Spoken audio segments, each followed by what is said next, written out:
5 years for AI is that there'll be a drug for every disease in the world. I don't think specializing in anything helps anymore. You want to be considering yourself as a man. Don't lie, don't cheat. Kadus, welcome to the show. Thanks for having me. You came back to Ethiopia and you found yourself where? In trash. There was a moment that I was working at Google in California. I got really interested in trash, the world of trash. You started a company in Ethiopia. Tell me about that process. Many entrepreneurs start off with a very blank idea and they have to prove it out. I felt I already did that. I was the guy who had access to some of the wealthiest people in the world. You're a for-profit, not a non-profit, so it's not UNICEF. So was it difficult to convince people to come and support you in this endeavor? Many people would say, I love what you guys are doing. Can you guys do it in Kenya? Wow. We won Startup of the Year of the World. Do you have some frustration or maybe excitement about the work culture that you have at Kubik? Like, we should unfairly be treated not to need an office to have a business license. Do you need to perform? Yes. But more than your work, your network matters more. Where do you see Kadus and Kubik in about 5 years' time now?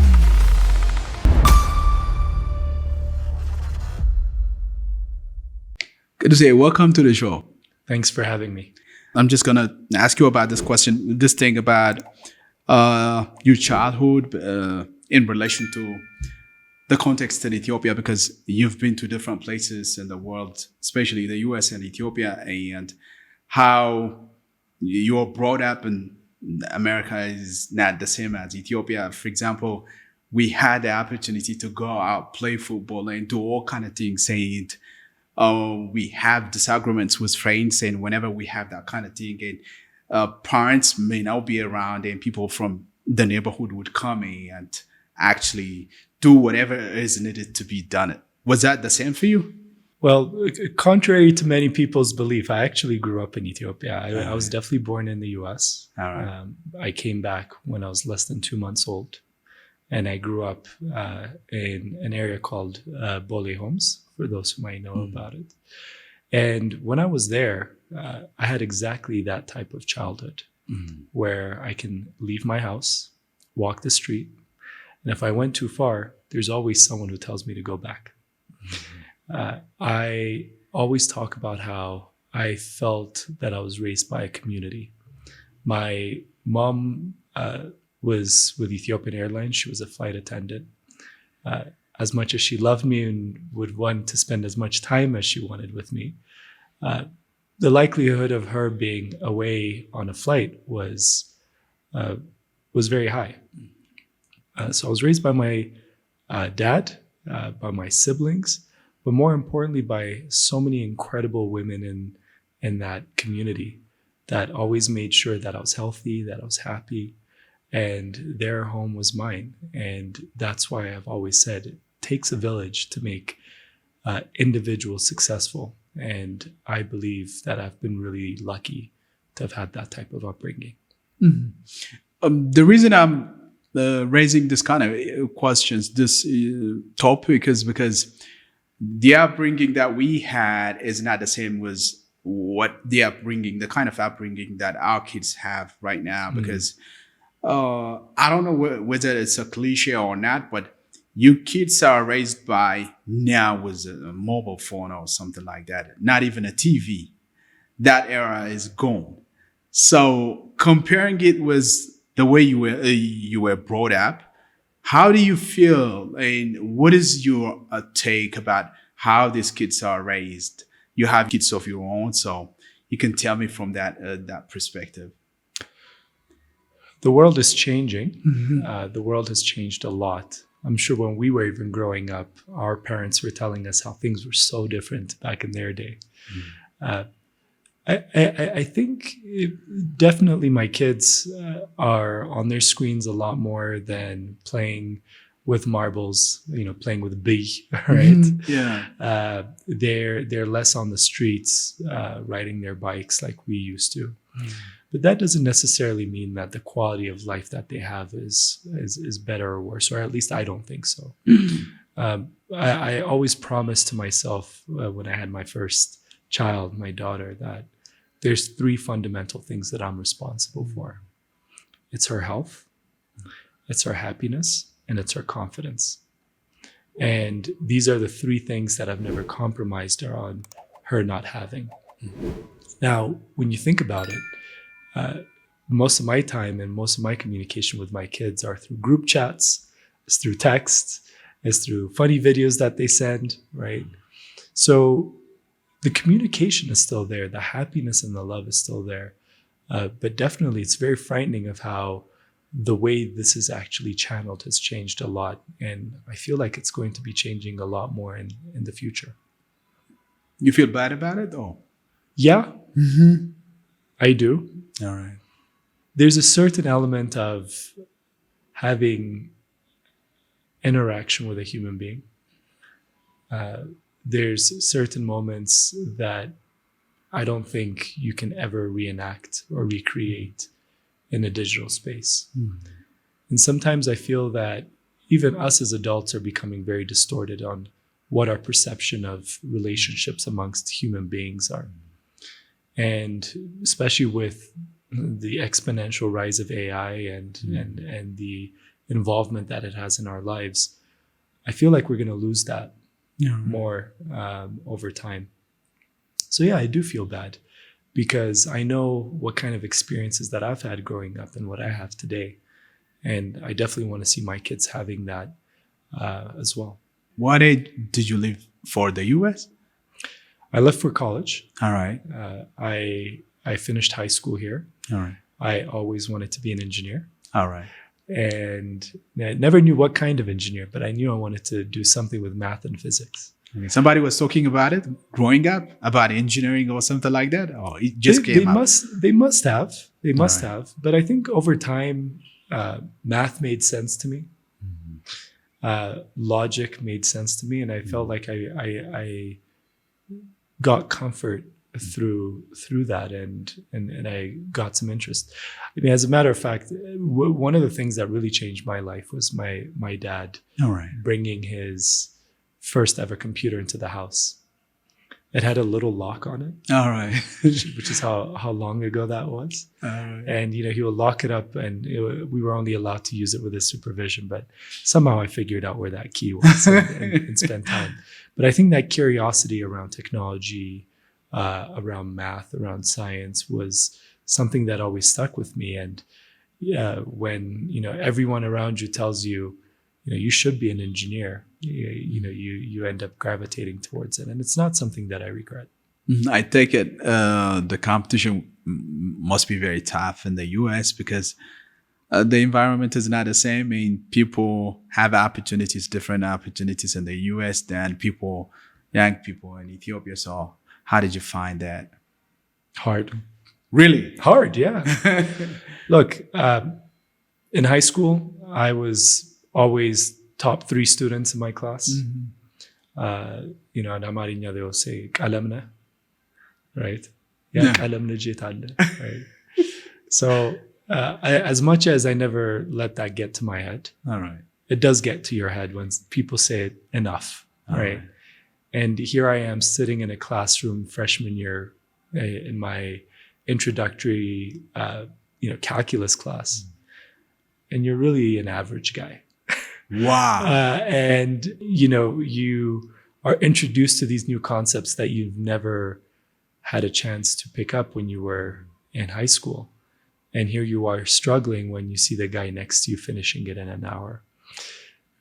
That one definitely blew my ego. It definitely made me question myself.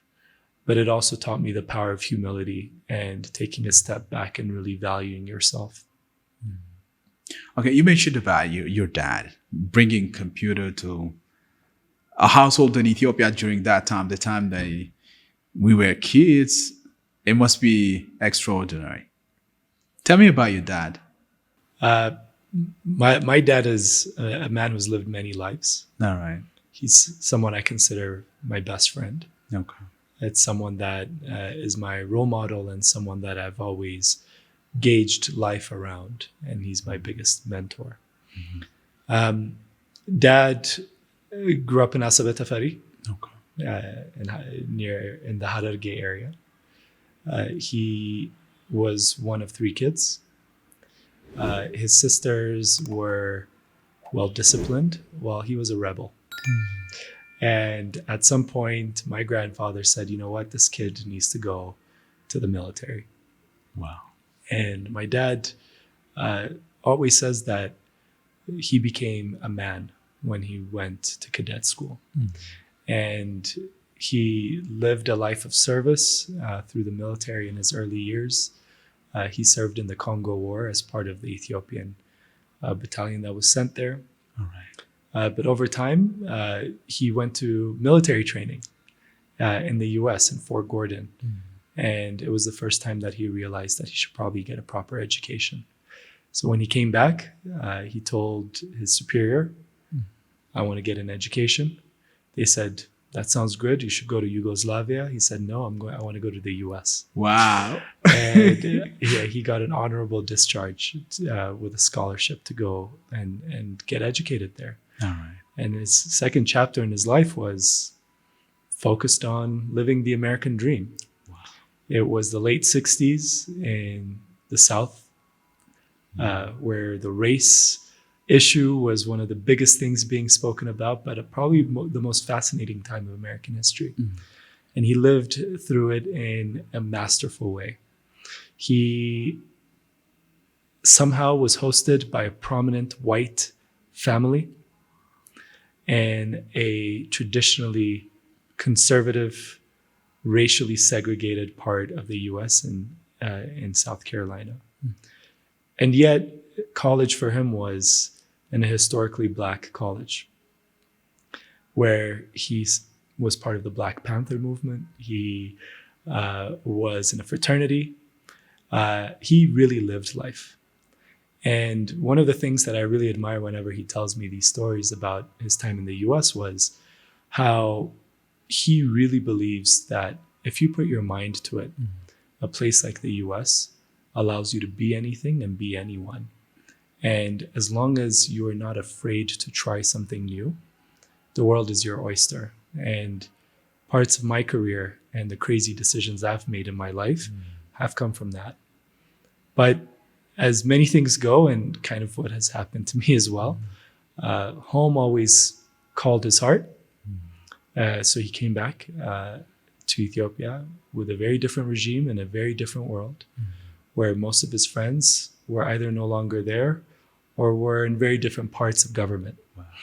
And he went back to living a life of public service using sociology, which was his line of education, to serve his country. Worked in many areas, one of them being as the head representative for OAU for Ethiopia. I've always drawn a lot from that time from him, because intellect on its own is a nice thesis. But when you're able to apply intellect to bettering humanity, it means something. And that's exactly what he did during that time. But again, as many things went, he was going through a regime change, and he found himself unemployed. Wow. And he decided to start making food for animals. And he started an animal feed plant. So most of the time that I've spent growing up, I remember my dad being in a farm, making animal feed, milking cows, and selling that milk in our community. And for me, that was the epitome of what an entrepreneur was: starting something from nothing, growing it, seeing what the market needs, and doing your best to contribute to society. So in a nutshell, he was a soldier, he was an intellect, he was a diplomat, and he was a farmer. And a lot of that has been captured in a book that he wrote not too long ago called Kubik. Amazing. I mean, I consider myself enthusiast in the realm of books and people and biographies and people of that stature, but I didn't have the chance to read about your dad, and I'll be reading about his life and his journey in the book, from the book actually. I just want to know what kind of impact that has on your life, like your dad's journey from Ethiopia to the US, and living the American dream and coming back to Ethiopia, serving and then becoming a farmer.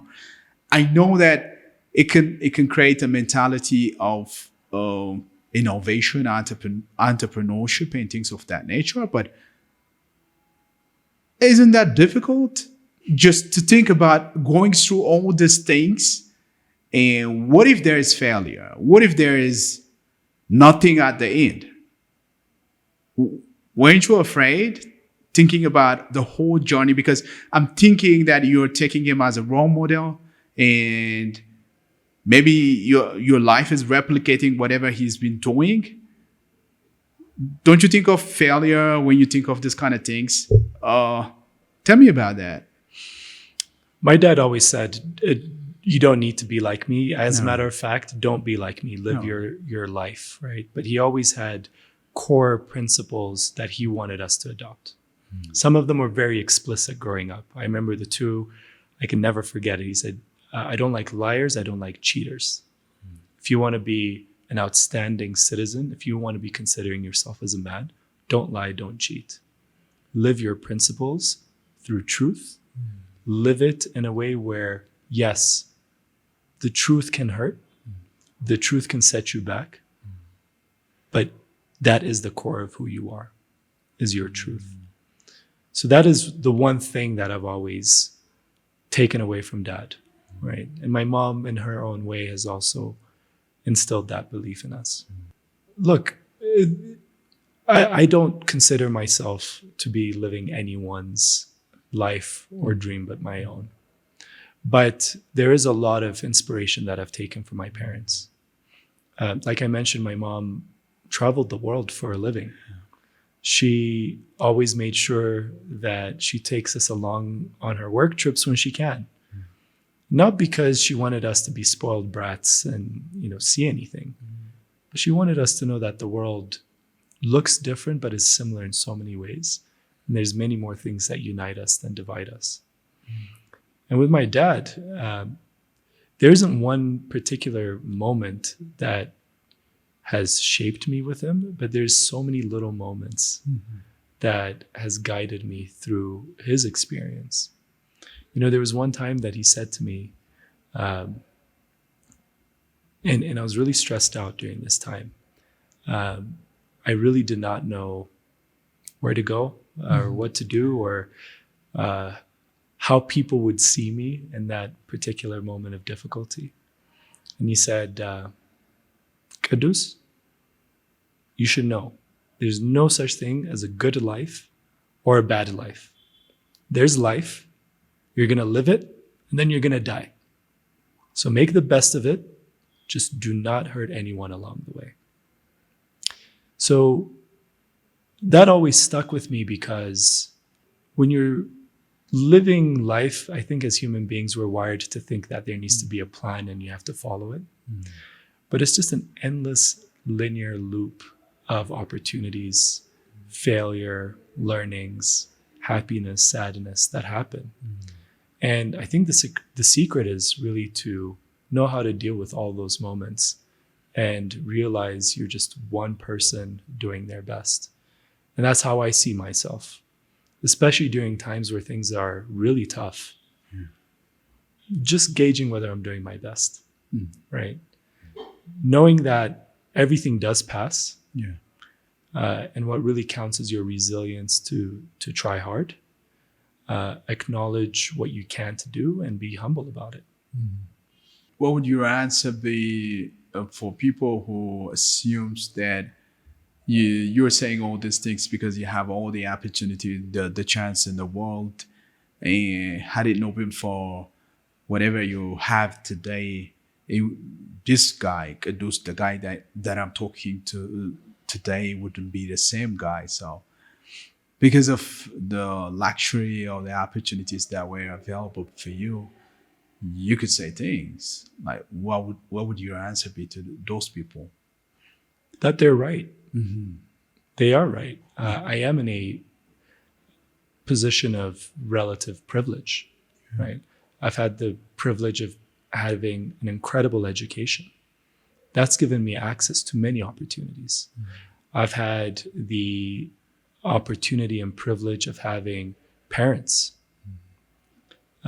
let alone parents who were really focused on their children's upbringing. I've had the privilege of having a mom who travels the world, and I can have a free ticket, right, to travel the world. I've had the privilege of being born in the US, giving me access to places that others might not. I've had the privilege of working for some of the most incredible companies and organizations in the world that have also compounded that opportunity and privilege. So I think it's really important that when you know who you are, you also know what comes with it. And it's definitely a clear recognition. I think the question that I ask myself all the time is, what am I doing with that privilege? Right? What am I doing to give back to those who may not have had the same type of privileges? Ultimately, public service for most should mean that. I think for those who've had financial or material success should realize that as well. It's not a matter of denying the fact that you are in a place of privilege. Acknowledging it is important. But more importantly is, what do you do with it? And I think in my case, growing up, my parents always said, you are privileged. You have had these opportunities. You better make the best of it. Don't screw it up. But none of it is worth it unless you come back and give forward, right? None of it is important. So that part has always stuck with me. I think now that I've spent, over 4 years as a professional, as an entrepreneur back home, giving back for me has also meant sharing whatever humble wisdom or experience that I've had, and hopefully mean something to someone. It doesn't necessarily mean that they have to follow anything, or this is an edict to having to be me. Nobody should be me. I think everyone should be themselves, but hopefully I can help share wisdom and experiences that others have shared with me throughout my life.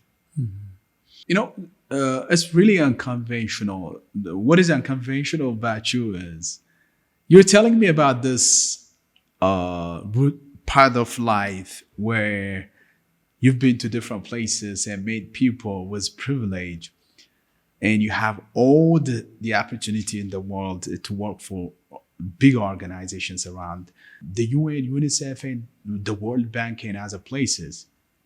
And you came back to Ethiopia and you found yourself where? In trash. What is that?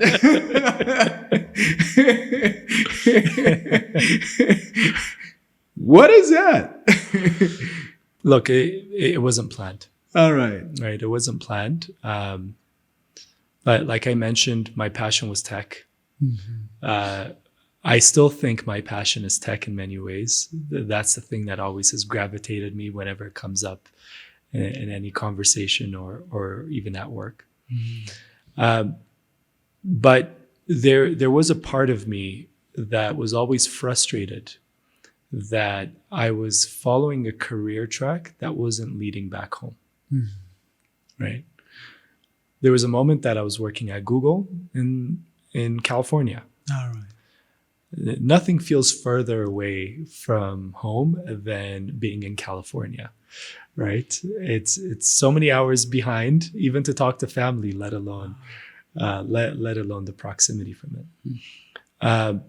Somehow I went into management consulting. The kind of work that I was doing had nothing to do with what I could do back home.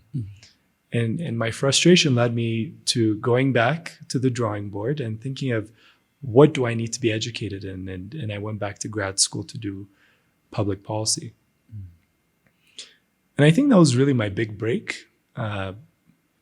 Not because I am doing anything in public policy today, but that discipline gave me access to people that will later on lead me to where I am today. I think that first person was the former World Bank president, Robert Zoellick. Again, very coincidental. I was, I think, 3 or 4 months into my first year at grad school, flip-flops and shorts. It's the summer. And I was asked if I wanted to meet someone for career advice. And here was the former World Bank president. And here I am in shorts and flip-flops. And his first questions were my thoughts on Ethiopia, on economy and politics, as if I knew anything about it. But I think my intellectual curiosity and my hunger to go back led him to connect me to people to have an internship at the World Bank. And lo and behold, a few months later, I was on a plane with a boss in Ethiopia for an education program that they were doing here. Absolutely coincidental. Wow. But through that, I think I was able to figure out what I liked to do and how I can contribute. And a lot of it had to do with the role that technology plays in international development. And I spent most of my career and most of my time at the UN, at UNICEF, applying that. Not a single time working in Ethiopia, believe it or not. So again, that frustration kept coming back. Great, I'm doing work in Kenya, I'm doing work in Uganda, I'm doing work in Malawi and Senegal, Sierra Leone, never touching my country. And it was super strange. But there was a moment where I turned on the news and it was an article about the Koshe landfill having collapsed and over 100 people dying because of it. And I may not have noticed it at that particular point, but it did raise an interest around what innovation could do around it. And a few months later, I found myself at UNICEF starting the first ever circular economy project in Côte d'Ivoire, where we were turning plastic waste into bricks to make schools. So did I ever think I would do that? No. Did I think I would come back to Ethiopia because of this? No. But at some point, this project was very successful. I got really interested in trash, the world of trash, a lot. I got really interested in the world of affordable housing a lot. I wanted to do more of that in UNICEF. But COVID hit. And a lot of that work kind of came to a pause. And I wanted to figure out how to still do it. It was very frustrating. And it was one of my mentors who said, if you really believe in it, go out and do it yourself. And here I was with no salary, out of the UN, trying to figure out how to make this work. And one of my first trips was home and hanging out with Dad, brainstorming. And one conversation led to another with many people that I knew. And it felt like it was the right decision to do it here. Fantastic. Like, I'm amazed. I'm really amazed. Not because this is not my first time hearing about this. I had a glimpse into your world and I know some of it, but it's fascinating to see the chain and to understand how it went to be what it is today. It came to be what it is today. Let's talk about Kubik. Then you started a company in Ethiopia, and not only you started that company with someone. Tell me about that process. It's messy. All right. It's lonely. And it feels very unpredictable in the beginning. I mean, look, I thought I had everything mapped out. Many entrepreneurs start off with a very blank idea and they have to prove it out. I felt I already did that through the work that I did at UNICEF on this project. But I think the one big thing that you realize is when you are starting something new, people also perceive you in a very different and new way very quickly, right? I was the guy who with my little UNICEF brand, had access to some of the wealthiest people in the world, to some of the most successful companies in the world, because the brand was recognized and I was representing it. I remember sending an email to all of them and probably getting a response from 10. It felt very strange. Felt very strange. So it's a lonely experience when it comes to how you're not only starting something new, you're also starting your professional identity in a very fresh way. So I would say that's what really stuck with me. Now, when it comes to Kubik, many entrepreneurs start with a solution. They start with trying to ride a trend. They start with something exciting. And their focus is, how do I make this a financially successful company and sell it one day, right? I wanted it to start from the heart. I wanted this to be a company where it has an indestructible soul, irrespective of how it may shape itself or how it may grow or not. So we started off by thinking about, what is Kubik? And every time the word brick, plastic, technology came up, we would rewrite it. And what we realized it's a company that wants to build dignity for others. And we felt we can do that by making their environment cleaner and by making life a bit more affordable.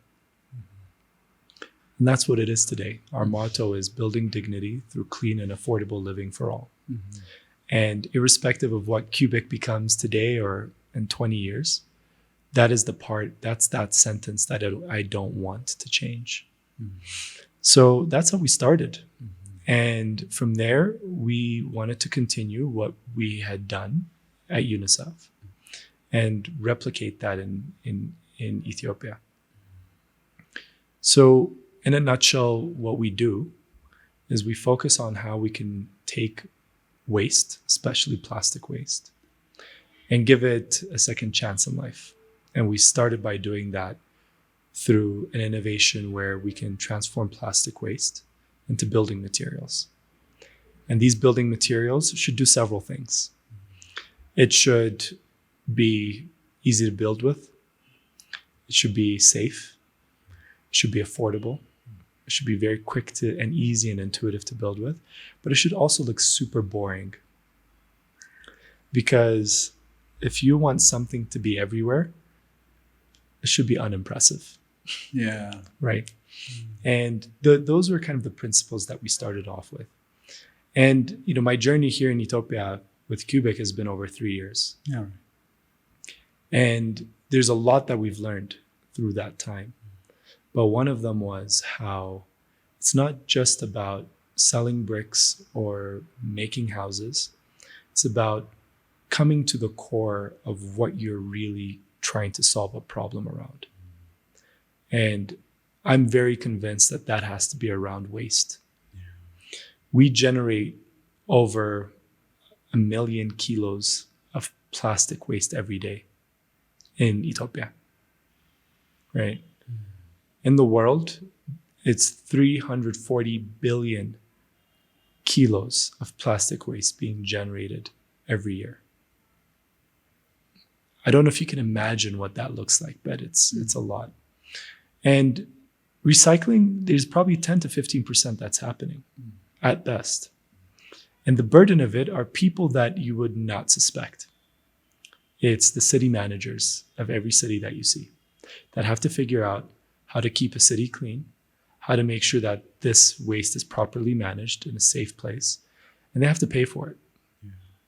So we've been really focused on, how do we ease that burden and maximize the potential of how waste can be removed from the environment, and do it through innovative models where it can also uplift people that are involved in that. So I'm very proud today that we've recycled over 500,000 kilos We have reduced greenhouse gas emissions by so much. We've empowered over 600 women's lives. And we've done that by making city managers extremely proud of working with Kubik, which is super important in that process. Was it easy to convince people to invest in this endeavor in Ethiopia? Because there is this mentality about this country, this African countries in general, and you're not a nonprofit. You're for profit, not a nonprofit, so it's not UNICEF. So was it difficult to convince people to come and support you in this endeavor? Yeah. All right. Surprisingly, convincing them that the technology we're building a company around was not hard. All right. Many people would say, I love what you guys are doing. Can you guys do it in Kenya? Wow. Or they would say, this is such awesome technology.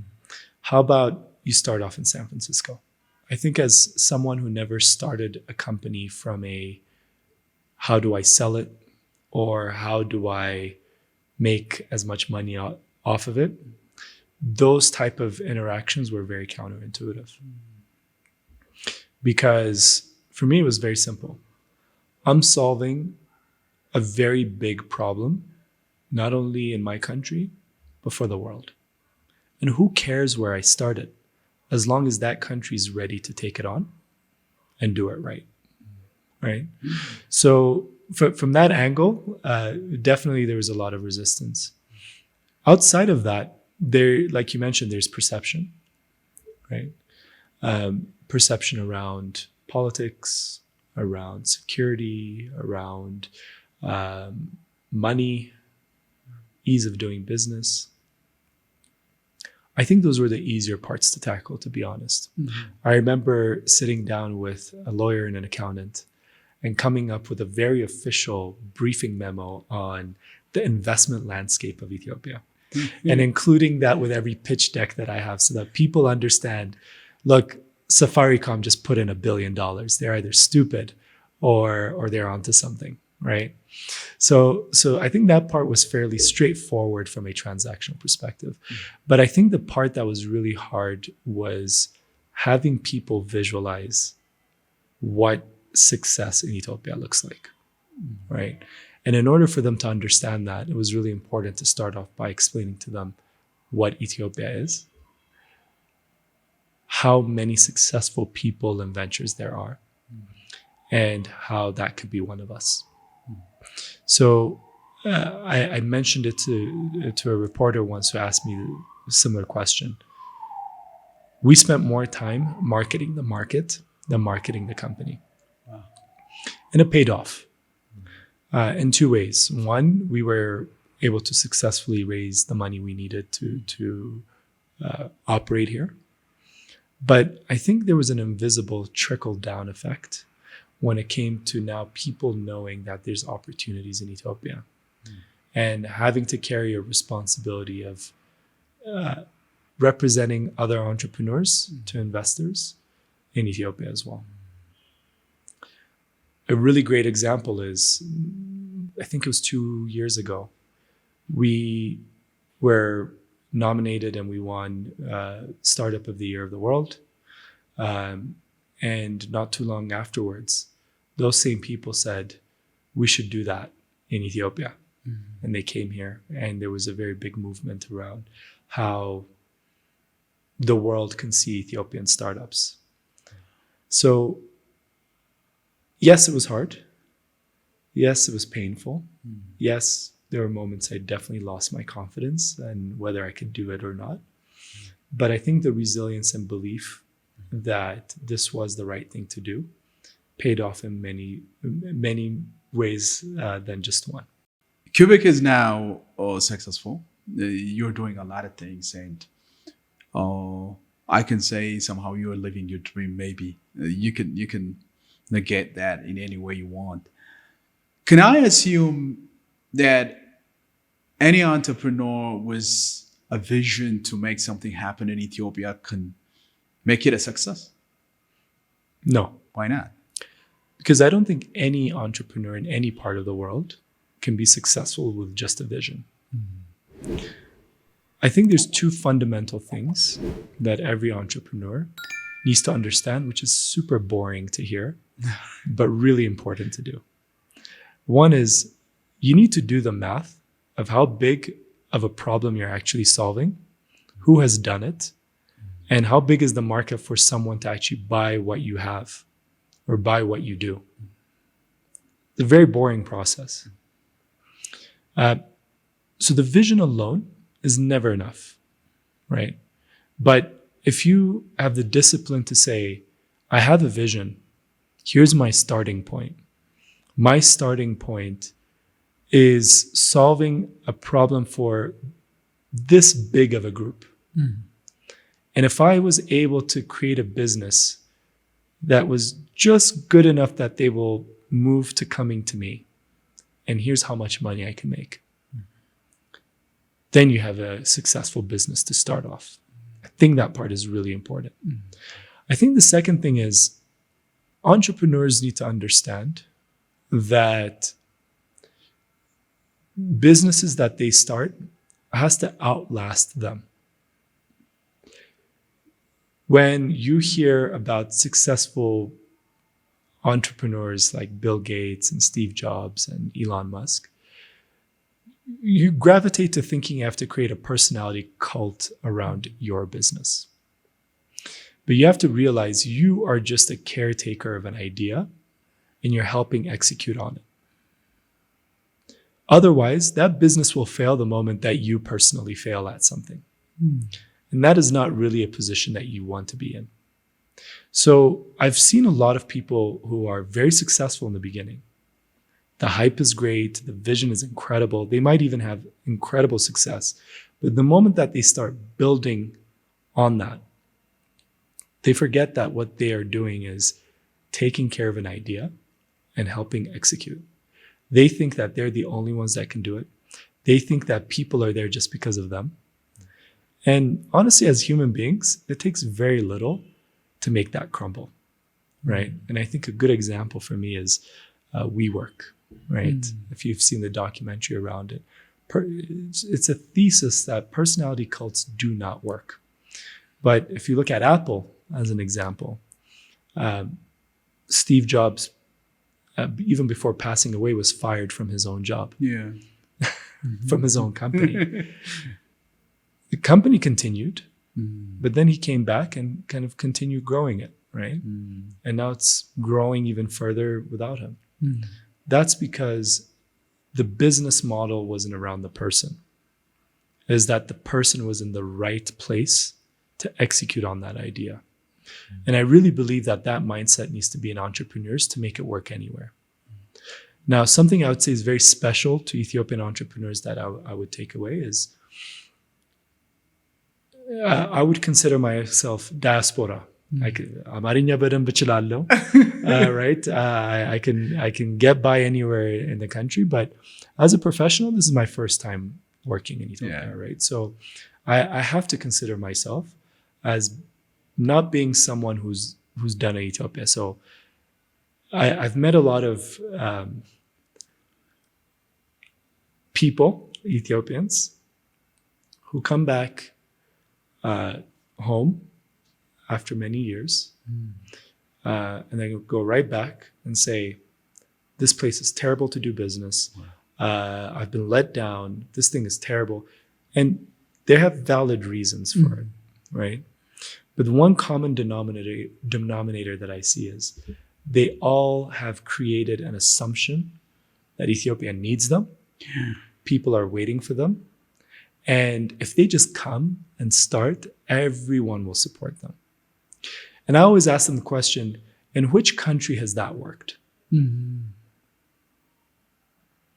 which country does someone go back to their country and somehow, because they came from outside, it worked? Nowhere. Yeah. Right? Instead, if you are serious as a business person, treat it like any other market, right? Your heart is important. It was important for me as well. From a business side, you have to keep emotions aside. You can't assume you know what you don't know just because it's your country.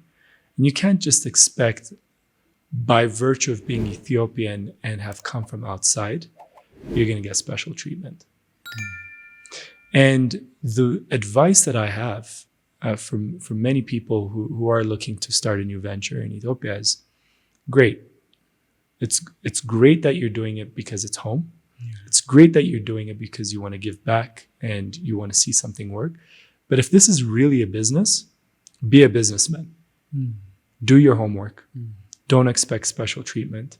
Be ready to go through a lot of ups and downs because that exists anywhere. And just because it's home and because things are hard, it doesn't mean that Ethiopia is hard. It just means that doing business is hard. And every country has its own problems and its own opportunities, and be smart enough to leverage those, right? And to your question, yes, vision is important. Passion is important. Resilience is incredibly important. But these very boring business fundamentals always have to stick to your mind in order to be successful. All right. So you came from a very competitive market, big economy, very huge economy, and people from different parts of the world participating in that economy, in that market. And you came to Ethiopia and started this business. The work culture that you understand in the US is a different one. People really work hard, especially in your industry. And we have our own way of leading life. Sometimes in the countryside of Ethiopia, even in the urban areas, in the cities, people lead a very slow life, enjoying every moment, enjoying everything. So wasn't that hard for you to accommodate this kind of gestures, experiences, people's way of doing things? Yes. Yes, to an extent. All right. I have a very different perspective on it.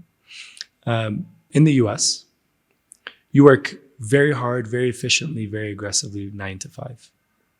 Then you leave, and then you have time to hang out. You have time to socialize. You have time to watch a movie every day. You don't work Saturdays, you don't work Sundays. On the contrary here, yes, things could seem laid back on certain areas, but I think people work a lot more and a lot harder here for various reasons. I mean, a really good indicator is people work on Saturdays here, right? The type of stress and urgency that I feel comes in different forms outside of it being like done on time. Yes, efficiency could be better. I agree. But the urgency is felt in many other ways, right? So I would say it's not that one thing was better versus another. I would say that it's a very different type of working landscape that I had to get used to. It was a very different type of communication style that I've had to get used to.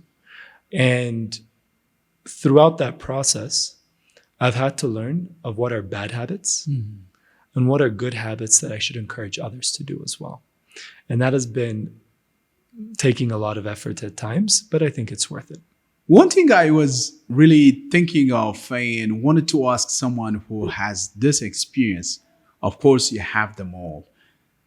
Is the hype true for an individual who works in big corporations, mega corporations like Google, like smart people coming together, solving a huge problem, addressing issues here and there? Is that true? Never thought about that. So let me take the two clear examples I have around life in corporate America. One is at Google. Tech, fun, innovative, that's at least the brand. And then Accenture, management consultant. We know everything. We can package it for you, make your business 1 billion times better if you hire us, right? It's consulting. I think in both, I've had to work very hard. I've had to compete. I've been pushed to think differently.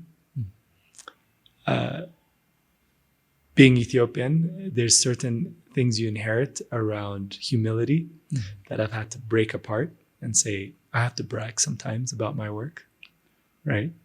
I've had to know that anything is possible and there's no such thing as an age to be successful, right? So those things I've learned. But what you see from outside of those doors and what you see inside is really funny, right? Just like many places, these are big organizations, well known. So there are the rich and privileged that have access to work there before you. It is what it is.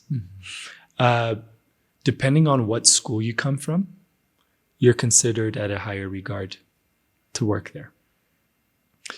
Do you need to perform? Yes. But more than your work, your network matters more. Who you know, how you do it, who promotes you matters more. Is there innovation? 100%. Are you part of every single innovation there? No. Right? When I was at Google, I think I've done really cool things, but did I work on Google search? No. Did I do anything with Android? No. It's funny. People ask me these questions, right? Oh, so how is it like on Android? I don't know. Different team, different building. I was a user just like everyone else, right? Right. So I think there is the perception that you get to do everything. But I think the part that is true is it opens the doors to so many opportunities as long as you are willing to understand what it takes to succeed. And it's not only about knowledge, it's not only about effort, it's about networking, it's about how you present yourself, it's about confidence. These things have huge currency in your career. And I would say I learned that through my experience there. People would, especially my friends, would kill me if I don't ask you this question, because your background is technology. You worked for companies like Google and technology companies, and there is a hype, there is a buzzword everywhere, artificial intelligence, and we're talking about it. Some people are really scared that it's going to take their jobs, and some people are really scared that everything about the world will be about AI and things of that sort. And I try to watch and read things, and I have a mixed feeling about the whole thing. One, I think I'll be having a lot of knowledge and I'll know about things, and whatever I was thirsty about, whatever I was really keen on, I will have the access to get to know. But at the same time, there is deep fake, deep everything in it. So do you have a particular feeling about that? Do you have a special feeling about that? Because I feel these days people have a different, especially the elites or people living in the urban areas of the Ethiopia and different part of Africa, the world as well. They have fears, they have dilemma or different kind of feelings. So what is that particular thing that Kadus is feeling about all this hype? The hype is real and you should be afraid of your job. And it's scary, in my opinion. I think AI, we won't be calling it AI in 5 years. Just be normal, right? Similar to how we used to say the computer. Nobody says computer anymore, right? Let me quantify a few things that I've seen that should be interesting and exciting, but also scary. So just to unpack what AI is, and I'm sure most of your audience knows this, it's essentially a network of computers that have information that they've learned, and just like our brain, have been able to reprogram themselves to interpret it based off of decisions that others have made for them. That's all it is, right? So when you think about the internet, the internet is just a bunch of computers that talk to each other, and you could put information there and others can access it. There's nothing special about the internet. But AI has really changed what the internet means and what computer processing means. Just to give you an idea, about 10 years ago, in order to manage the bandwidth of the entire internet traffic, you will need several thousand, maybe millions of computer servers to run concurrently very efficiently. Now you have one server about the size of this desk that can do that in less than a nanosecond. And there are big facilities with thousands of those servers being installed all over the world. What that means to me, I think we're very close for computers to be very close to mimic how our brains process, which is called general artificial intelligence, where we will no longer make a distinction between whether someone said something to me or whether a computer said that to me. I think we're less than 5 years away from that. Right? So why should that matter to us? Why should that mean something to us? As an entrepreneur, I'm making business decisions all the time, right? Typically, you would need people to help you on specialized areas. Let's say accounting, or let's say legal, right? If you started your company, you're going to hire a lawyer to incorporate it for you. I don't think that's needed right now, right? The level of precision and information and speed that this technology is able to do that for you is scary. And I see that through the work that I do. So what does that mean for jobs? I don't think specializing in anything helps anymore. I think critical thinking, creativity matters a lot.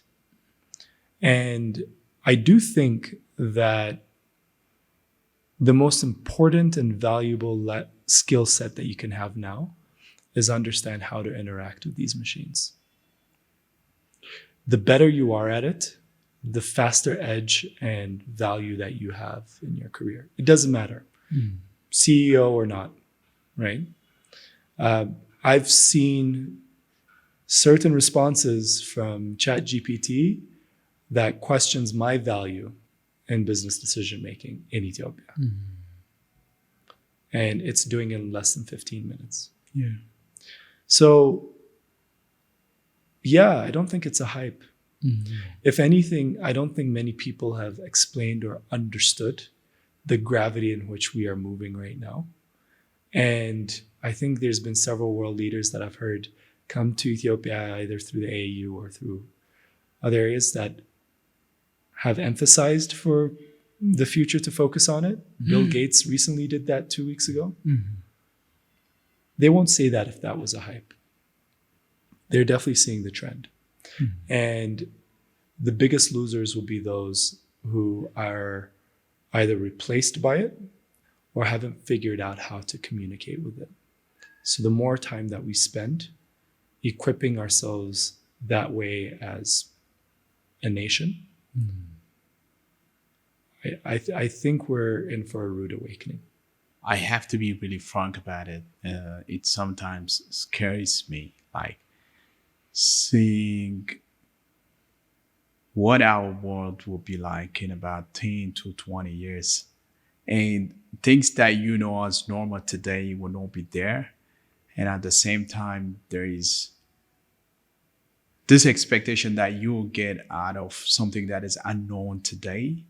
Maybe opportunities, chances would be there. So there is that excitement as well. But naively, sometimes I think like Ethiopia is a country dominated by agriculture, and we produce our food in the countryside of the country. So many people will not be affected and things of that. So that kind of thought dominates how I feel about it. And do you believe African countries or countries like Ethiopia have a chance, although there is a responsible way of going about it, like trying to build institutions and promote AI understanding of AI and things of that nature. And at the same time, do you believe we have a chance to actually maintain the status quo, maintain our conventional way of life, even if we're not that fast in adopting it? No.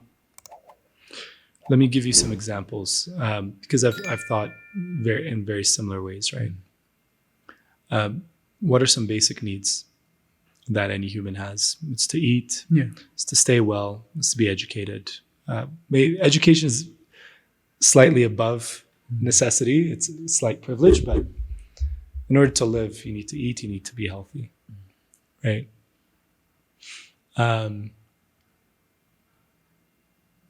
There are robots now that can produce enough crop within the size of this table, equivalent to what 3, 4, 5 hectares of land could do. It intelligently knows how much soil content, nutrition content, when to water it, what the weather is like, optimize for that, and make things grow fast. That's a blend of robotics and AI, right? So just taking that into a context, if that became the norm and we stayed behind, who's going to buy our crop? Simple example. Let's see the positives. Google DeepMind announced that they've been able to decode protein structures that used to take years and hours. The relevance of that is drug development can accelerate. And when the head of DeepMind was asked what he sees in the next 5 years for AI, is that there'll be a drug for every disease in the world. That's positive. Definitely. But if as a country we haven't positioned ourselves to have access to those drugs, what economic incentive does the country who made it ever give it to us? And I think COVID should have taught us that loud and clearly, right? We'll be the last to get it. So what I would say is, in one way, things are moving frighteningly fast. But in another, most of that technology is maximum $20 a month for anyone. And everyone has that access today. So why would you not invest and spend time to use it? Right? I think that's the difference. You're not building machines. You're harvesting information. Finally, on this topic, when Eric Schmidt, who used to be the CEO of Google, was asked, what is the greatest challenge they foresee around AI? He said electricity. We have the power to harness so much energy as a country. This can become a really big diplomatic and economic tool for us. So I think it's not about us doing one thing or another. It's for us to appreciate and understand where the world is going and leverage that to our advantage as people. Because the opportunities are a lot, but the cost of being left behind is even larger. And we should be very aware of that. Okay.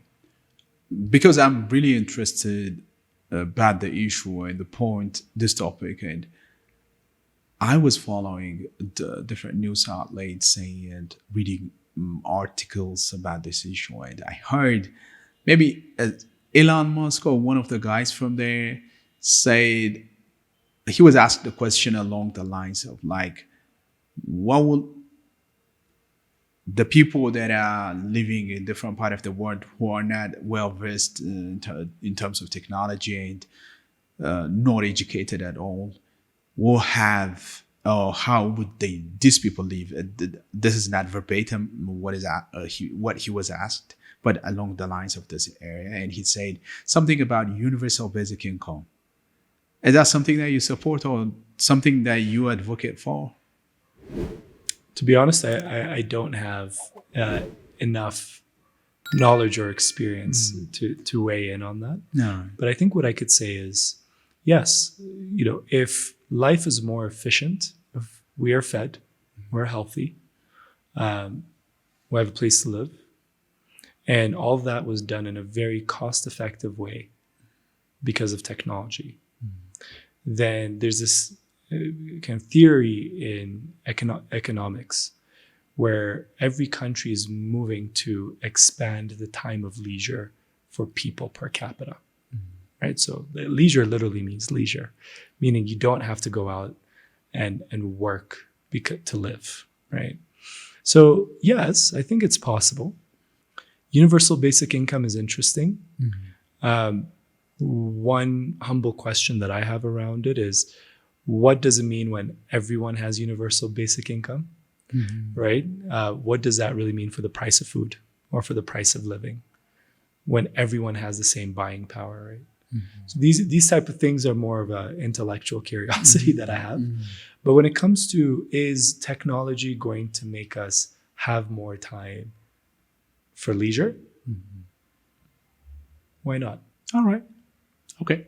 That could be one of the things that I can rely on in thinking about my relatives in different part of the country, Ethiopia. I would say, yeah, they will have that. So that would give me some sort of relief.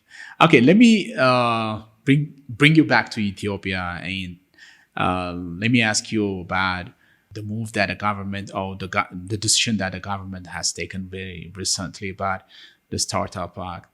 This thing was long awaited, and we are expecting a lot would happen. A lot would actually be impacted positively because of it. What is your take on that? Absolutely. I was very privileged to have been part of those early discussions around the Startup Act. And my opinion was that if we do two things, very basic, but two important things, that you are giving a fighting chance for startups to be successful. One of them is to leave them alone, right?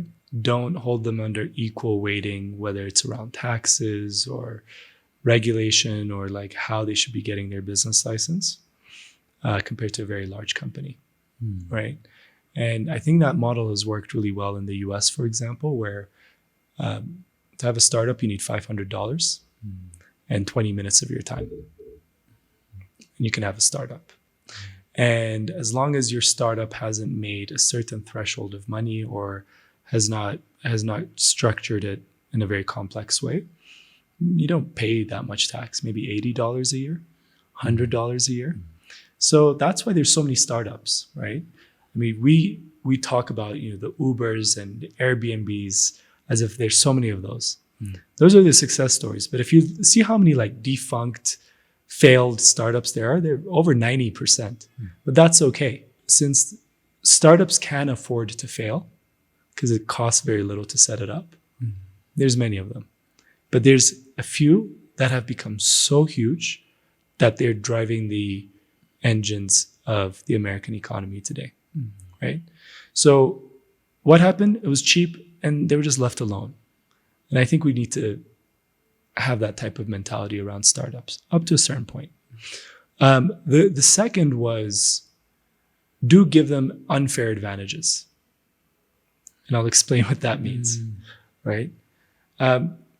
If any government or any economy is serious about developing a sector or developing kind of a group of businesses, you have to treat them unfairly, right? For example, we've done that in manufacturing, right? If we as a company move into the industrial park system, we have an unfair advantage of not having to pay tariffs on what we import, right? Why did the government do that? It's because they want manufacturing to succeed in Ethiopia, right? In the same way, if startups should be succeeding, they need to be treated unfairly in certain things, right? I jokingly said, like, we should unfairly be treated not to need an office to have a business license. We should not need an address. Like, my brain should be the address, right? Right? The reason is, I went through it in my own little way. There was funny things for me, right? It was just me exploring, trying to get started, and everyone said, "Oh, let me just give you like a little piece of my office so you have an address." And I never understood.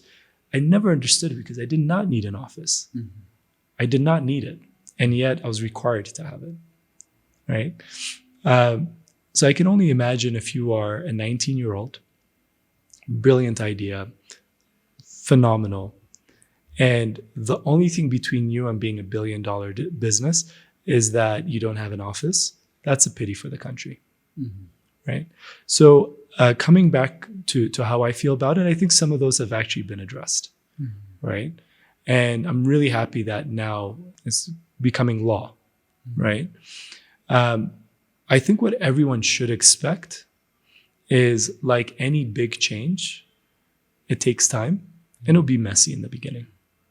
But let's have the patience to at least be able to see what's happening, give feedback, and tolerate until it becomes a bit more stable, right? I don't want us to be thinking that, here we go again, Ethiopia, like Kaisaram, No, everything is messy in the beginning, right? But that's fine. Let's have the patience and let's give feedback and let's be honest on it. And I think there is a government that is taking it seriously enough that they are willing to listen and see what can be done to make it better over time. Amazing. One other thing I want to know from Kadus about entrepreneurs and the perception of entrepreneurship in the Western Ethiopia. We have this idea of an entrepreneur being really that guy who doesn't care what he wears or what he does around people. I mean, the Steve Jobs of the world and the Mark Zuckerberg of the world. People was billion dollars, but that was one proper suit, one nice suit.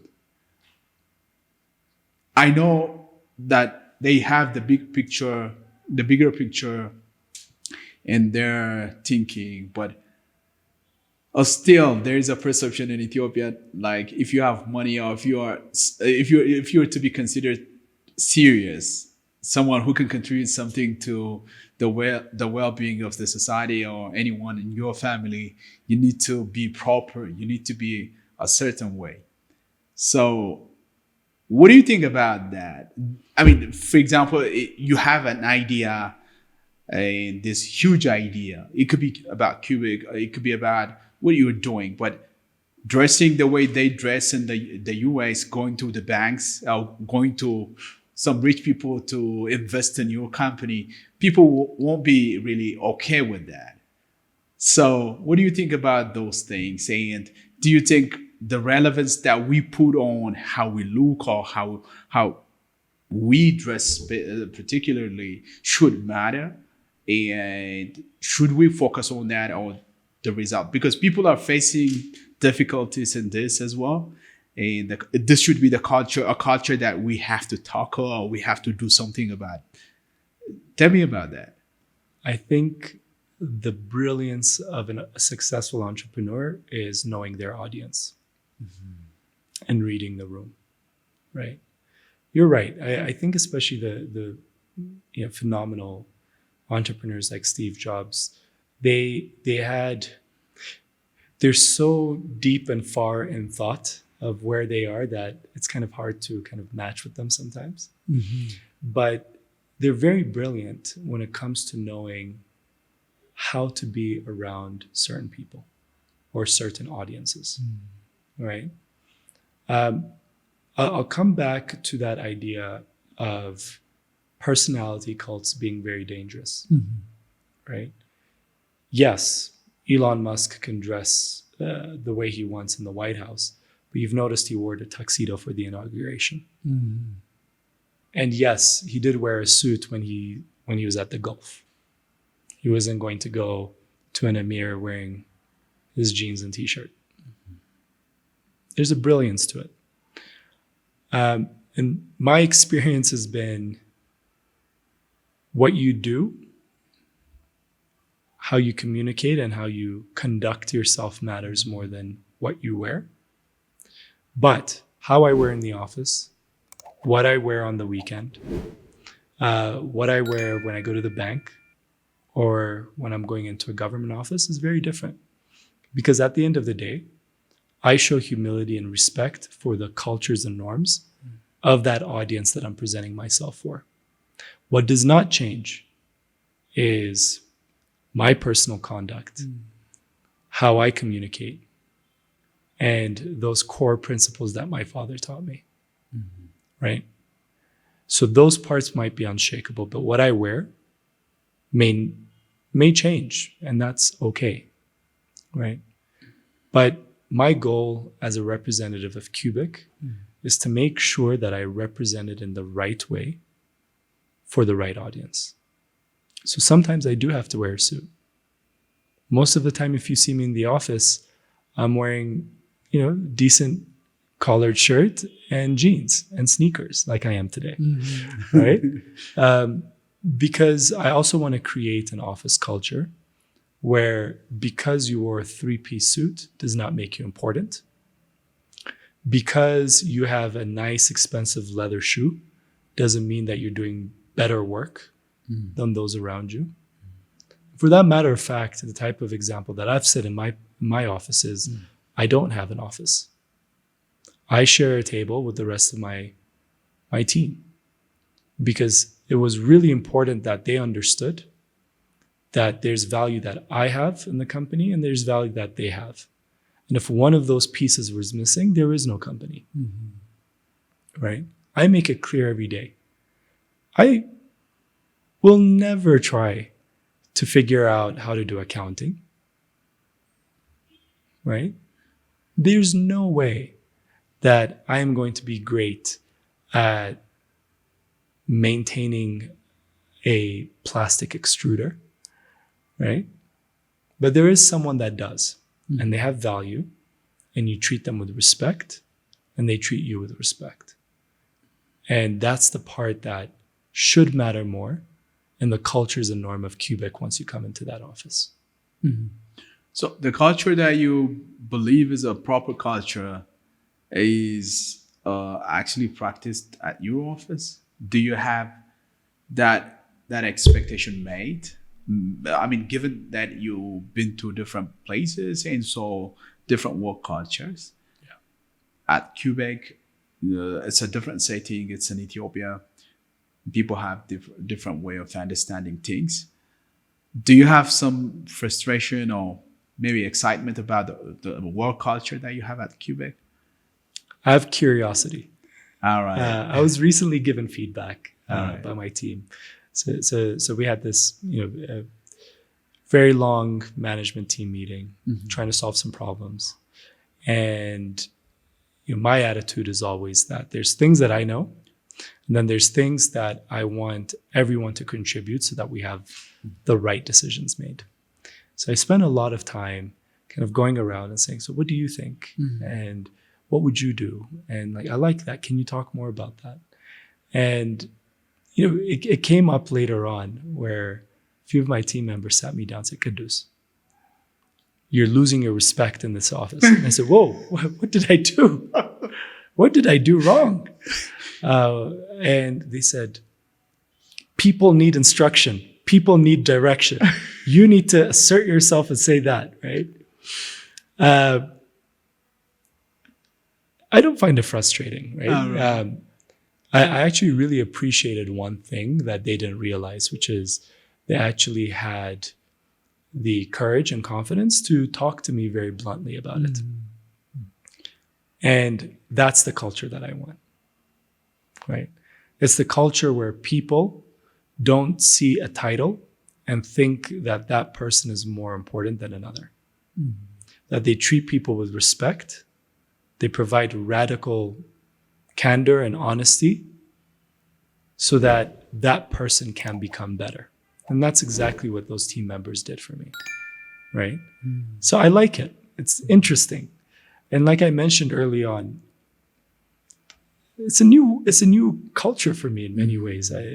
Like I said, I speak the language. I'm street smart in many ways, right? I can get along with many people. I can even probably traveled in many parts of the country that others haven't, right?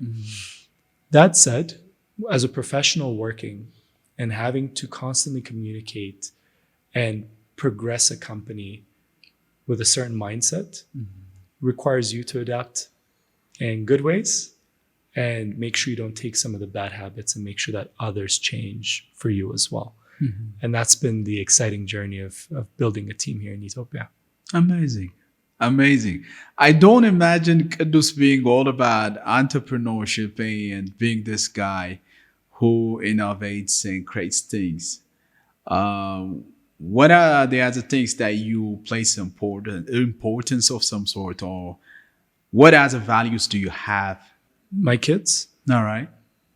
I have 3 beautiful kids, very different moments in their life, meaning a lot of excitements and frightening things that they're going through as kids.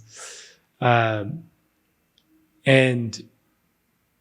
for me, the biggest reward that I've received in my life is having kids that are happy, that I believe are confident, that are healthy, and are willing to talk to me about anything, regardless of how hard it is to hear it sometimes. I was lucky enough to get that from my dad. All right. I'm happy to be able to give that to my kids. And I don't think there's anything in my world that I would ever see as a failure as long as I have these kids in my life. So yeah, my kids matter a lot. Outside of that, I'm very lucky to be surrounded by love, by my friends, by my siblings, by my parents. I know for a fact that if I pick up the phone today and call one of my friends and say, I need help, they'll be right here next to me, right? And I've been through times in my life where I've prioritized maybe my career too much, or I've prioritized, self growth, that I look around me and there's no one, right? And I realized wealth and happiness for you is how many people are willing to be right next to you and stand by you in the hardest of times. And I'm one of those very few fortunate people that I have so many that I can count on. And I spend time with them. And I spend my free time with them to do things that I have no business doing, because I know that I'm there for them when they need me as well. All right. Very deep. Amazing. All right. So, Kadus, as an individual who accomplished a lot, who've done a lot of things, and you came back to Ethiopia because you wanted to do that, and I believe you have seen a lot along the way. What are some of the things, maybe 2 or 3 things, that you think you would change or you don't appreciate happening to you? I'm not asking this as an Ethiopian who faced problems or things of that sort. It's not like that. As an individual, as a person, that you would change those things. I wish the taxi hailing service that I use will use the map to find me, and I don't have to explain where I am. Funnily, that's one of my biggest annoyances sometimes. Right? It's when I have to call, I don't know, Kadus or a ride, and they're asking me where am I. I'm like, check the map. And there's no reason why they shouldn't. I don't know. For me, that's an epitome of how opportunity and mindset need to go together sometimes, right? Because the opportunity has already been given, in this case, for you to have internet, a phone, a car, and a location service. But your mindset asks you to ask where this person is. I do that a lot as well. I'm getting used to it. No, so I've always found that funny. All right. So I'd say that's one. It's interesting when you mentioned the lifestyle of people outside of cities or outside of Addis.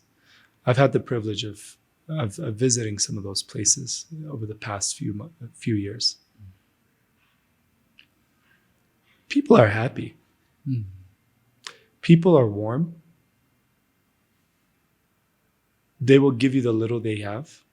It's sometimes hard to sit in a room here in Addis and hear how dangerous everything outside of Addis Ababa is. Is it?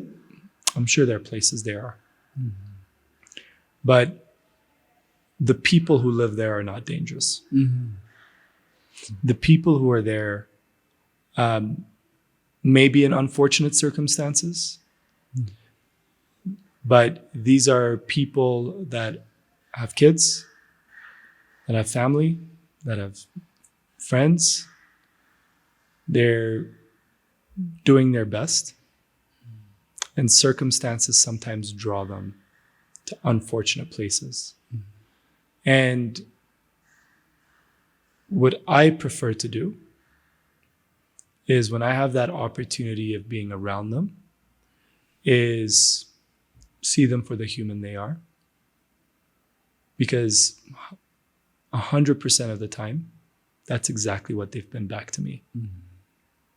And I really hope that we all see not only people in our country, but people around the world for that basic fundamental thing that we are, right? And I think if we treat each other that way, we'll be very surprised of what kind of reception and reaction that we will get. Amazing. I was thinking about this when we talked about your family earlier and your relationship, the relationship that you have with your dad. And I know that Kadus had Ivy League education in the US. Both of these things have their own advantage, I believe. But if you had to choose between the love, the care, the discipline that you have from your parents, your family, the people around you, and the Ivy League education that you got from the US, being the Kadus that I see today, which one would you choose? I have a reason to ask this question. The people, all the time. Look, success is subjective. Success is very subjective.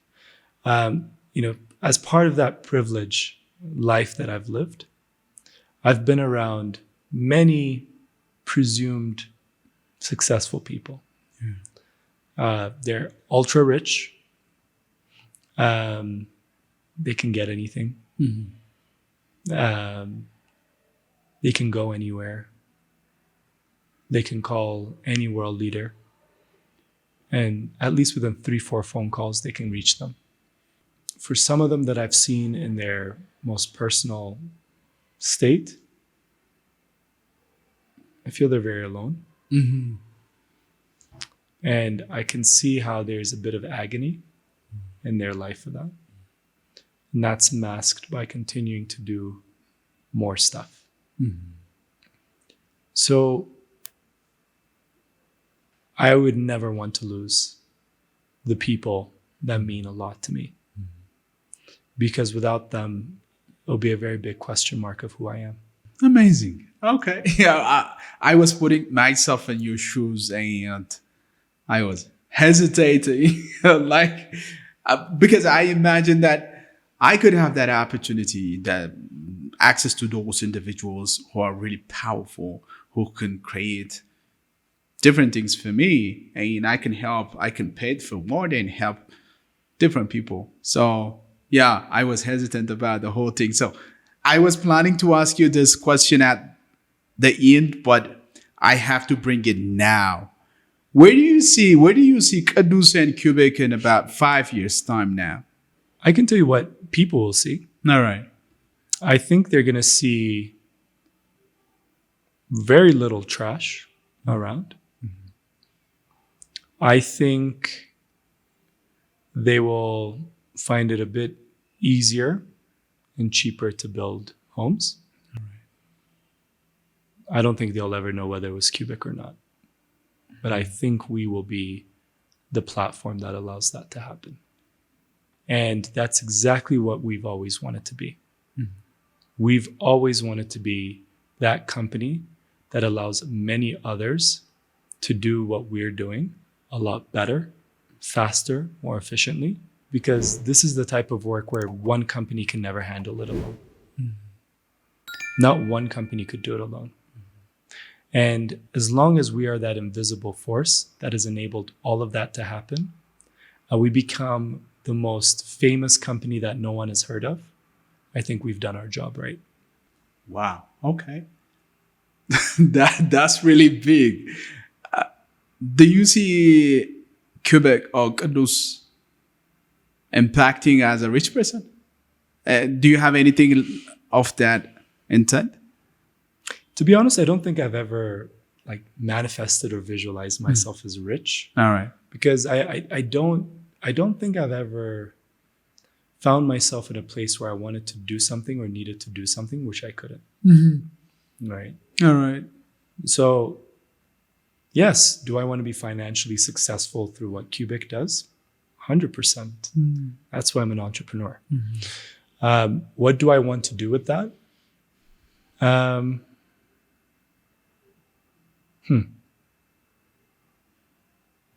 mean, I think for me, I've always asked myself, when I'm doing something, for example, running this company, could this be done better by someone else? And if so, why aren't they doing it? And try to solve that problem. Right? And I'm sure there'll come a time where there is someone who can run Kubik better than I can. And they should be doing it. They should be doing it because I'm a caretaker of an idea. If someone could execute better than me, they should do it. Right? And then the question is, what next? And I think the unfortunate thing for the world is there's way too many other problems to solve, and it's a matter of thinking about what that next problem is. But I think as a passion, if I had more of that leisure time, there's been, over a decade of work that I've done where I've met some of the most remarkable people that no one has heard of. I'd love to tell their story. Great. So this is my last question. I was thinking about our conversation, and I was thinking about it in my head, how it will go. And this came, I was thinking about it like it would come in the midst of the conversations, but I was really wondering about it. What is the one virtue that you would bring, you would expect Ethiopian entrepreneurs should have, that you saw in the US and you would actually bring to Ethiopia? I'm thinking like it shouldn't be about working hard or discipline or something like that, but something that can stay for long, something that can adopt something that can be accommodated in the context of Ethiopia. What is that thing that you have that you think all the time that if this thing comes to Ethiopia, this would help entrepreneurs or startups that are operating in the Ethiopian context? Confidence. Tell me about it. Some of the smartest people I know are Ethiopian. Some of the most creative people that I know are Ethiopian. What I see lacking sometimes, and I actually see it in those that I think have the highest potential for growth, is this idea that they don't have enough to do it, or thinking that they need more to do something, or thinking that if they even just confidently say, I'm going to do it, it's seen as bragging, or it's seen as like nor. ነውር ነገር የሆነ ይመስላቸዋል. And in a way that's, our upbringing, our culture, it could be many things, right? Because I even see this thing where when you see this really confident guy, anjaba, anjaba ነው ይባላል, right? He's confident. Let him be. Let her be, right? I think if we had more of those anjabioch around, right? If I think, and the critical mass are just Anjabi people, I think the smartest, most creative of those Anjabis will become some of the most successful people in the world, right? So I encourage it. To be honest, I struggle,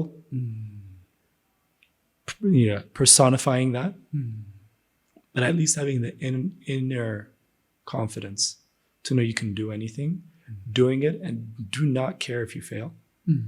That's just part of the process. I think we'll see a lot changing in our people. Yeah, amazing. Someone was telling me about this thing, and I asked them a question about the American way of doing things and the Ethiopian way of doing things, and he told me that an American speaks about things, and whether true or not, they would make you believe that that thing is true. An Ethiopian would do it, and the truth is will say, but you would question whether or not that is true. So, well said. That's amazing. Kadus, I would want to talk to you about several things the whole night, the whole day, every week, but time is always there. So this will not be our last. This is only going to be our first. So we'll have other times to talk about different issues. But thank you so much for coming and sharing all this wisdom with us today. Thank you so much. All right.